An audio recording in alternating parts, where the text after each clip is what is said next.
Hello everyone, welcome to my channel. If you're not new here, welcome back. My name is Ria. I come on here and I talk about my thoughts, and I really just want to help people escape what degenerate society we have become. Talk about a lot of things: being the best version of yourself, being the most bold, authentic, empowered version of yourself and what that looks like for you. Talk about feminine energy, all things femininity, all things high value dating. And I just kind of come on here as a spiritual being, as someone who feels like they have a lot of value to share the world. Not to say that I know everything, but I like to think I have a unique perspective, and maybe I can help you jumpstart your journey onto being the most fulfilled version of yourself. Please subscribe if you're interested in anything that I mentioned. Today I feel called to talk about something that I've been wanting to talk about for a while, and that is sexual discipline in today's society where porn is so easily accessible. OnlyFans is so normalized, and what that looks like in dating, what that looks like for you, maybe why I'm so anti-porn, why I personally don't watch porn. Us as humans, we have this desire to procreate. This is normal for human beings. We are supposed to reproduce, and because of that we all have this sexual desire. However, there is a drawback when it's so easily accessible. You literally don't even have to pay for it. In order to get it, you literally just type it in on your phone. A child could do that. A 8-year-old could do that. Like, how hard is it, honestly, to access? Not only is it extremely easy to access, it's also extremely normalized. It still was before the internet. We had like DVDs, we had magazines. There was always people trying to seek instant sexual gratification. There are people watching it as young as 8, 9, 10.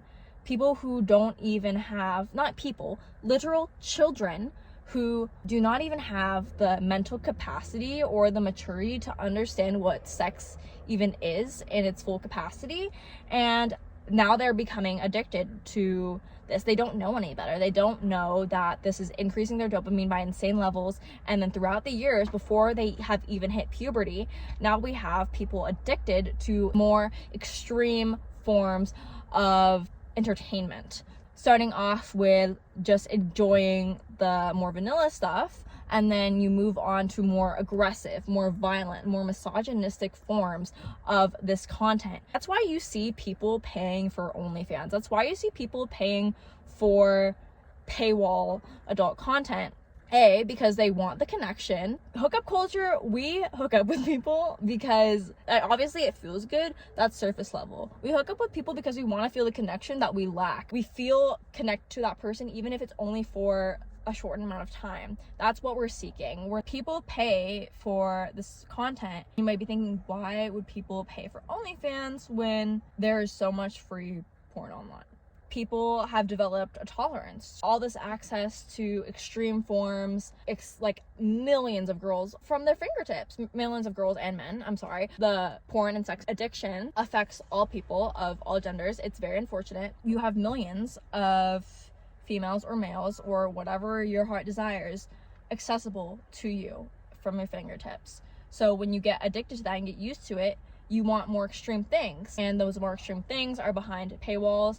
Then you also are seeking that connection that we talked about earlier. They just want someone to talk to. And that's why you see people with AI girlfriends, AI boyfriends, AI partners, and it's becoming so real. You start off watching a video, harmless, everyone does it, and then over the years you are becoming number and number, so you need more and more. It's literally like a drug. It does the same thing biologically to your brain. I will put like scientific evidence right here. Masturbation and pornography are potently tapping into the dopamine system and can undermine the very processes of which I consider healthy processes of finding a mate, dating, communication, eventually, if it's appropriate, sexual interaction. It's this kind of a neurochemical, psychological equivalent of making your home environment filthy for a while, not actually putting you into this positive amplification of dopamine. So it depletes the dopamine system. And it's likewise in drugs of abuse and addiction, it eventually depletes the dopamine system. Initially, there's a huge dopamine surge with drugs of abuse like methamphetamine and cocaine, but over time, people are using more and more to achieve what is not such a great high. What we want to seek is the connection, the unreal connection that porn and OnlyFans and communicating to AI brings us.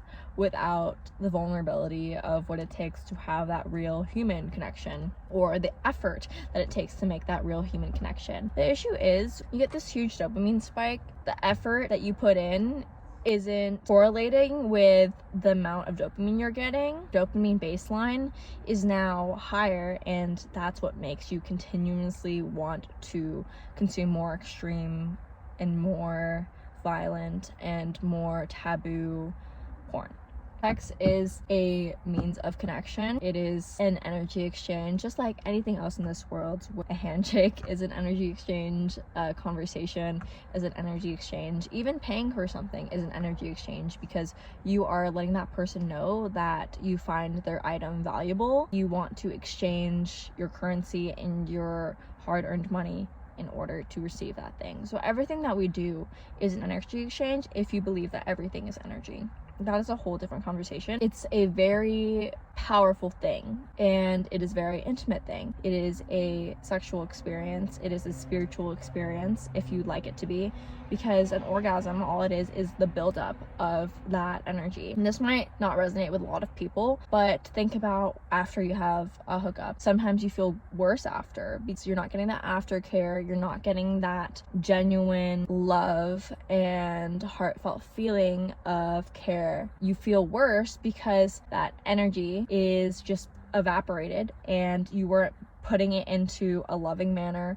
You weren't putting it into a soulful exchange. Biology explains it as what's left there is a kind of an open loop, a kind of an emptiness, right? Because bonding with the self is a complicated notion. I mean, but in the absence of a real partner there, absence of real sexual partner, there's an open loop of neurochemicals, including oxytocin and prolactin. The dopamine, remember, dopamine goes up during pursuit, anticipation, then peaks and then crashes below baseline after orgasm and ejaculation. So this kind of low that people fear is putting them into an amotivated state. When you treat another human as if they're disposable, that is what you are subconsciously telling yourself. Other humans are only good for getting me off. And this is why intentional sex is another thing too.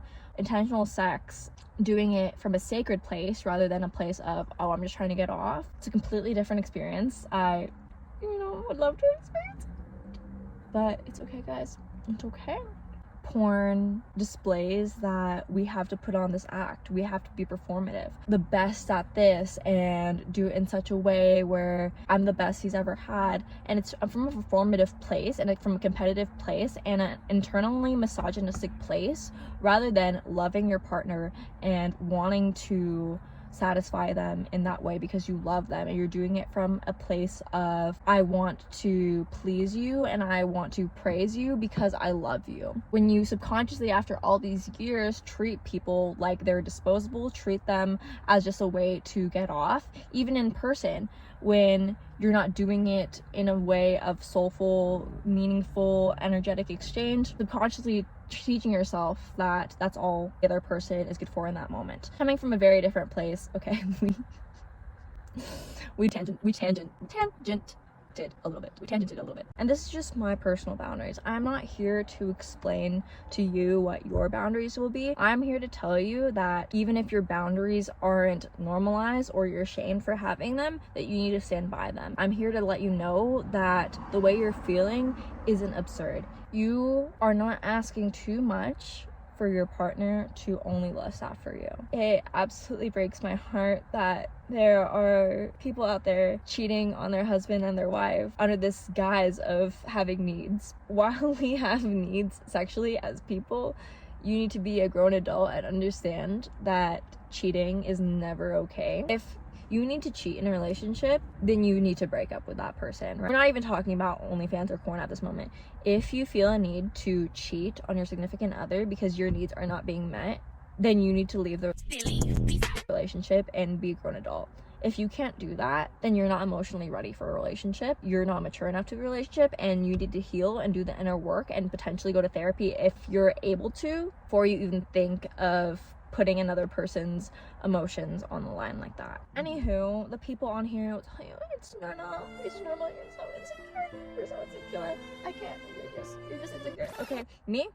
The funny part about this is it's always someone with no profile picture. They have like 5 followers and they don't show their face. For what reason? Maybe you're insecure and you're mad that you can't blow me. Guys, I cannot.